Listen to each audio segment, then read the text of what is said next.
E kam titulluar me një emër shumë të vjetër dhe shumë të madh. Besa.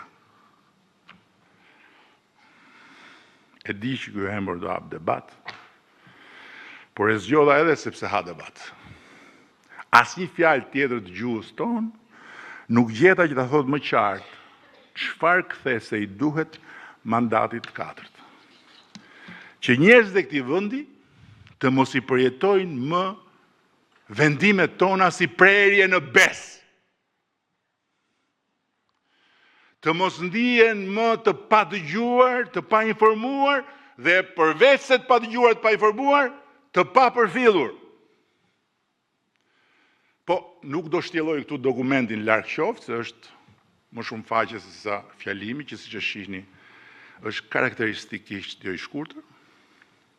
Do të ta merrni të gjithë me vete për ta shkoqitur qetësisht gjatë pushimeve, sepse është i hapur për, siç thash, kontribute.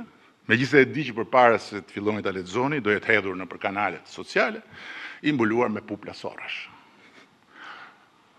C'est la vie. Bashkë me dokumentin strategjik, besën, kam shkruar edhe një aneks për mënyrën se si Partia Socialiste duhet ta mbështesë kthesën e domosdoshme. Atë nuk do ta merrni, sepse më parë duhet ta diskutoj në një takim më të ngushtë me drejtuesit politik dhe disa nga drejtuesit e komisioneve. Më pas do ta keni të gjithë në dispozicion dhe ato. Ne nuk kemi, miqtë e mi, asnjë luftë për të bërë me flamingot, po kemi vetëm një aleancë për të ndërtuar me shumë durim me ta. Betejë sot nuk është mes qeverisë dhe qytetarit që kërkon më shumë.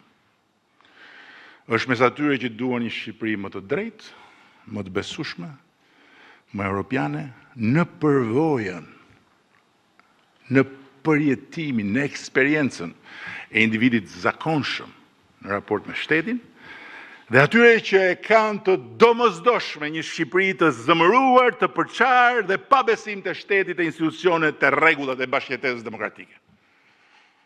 Atyre që i patë edhe dje të grumbulluar si një grup i vogël sorrash tek foltorja e parlamentit.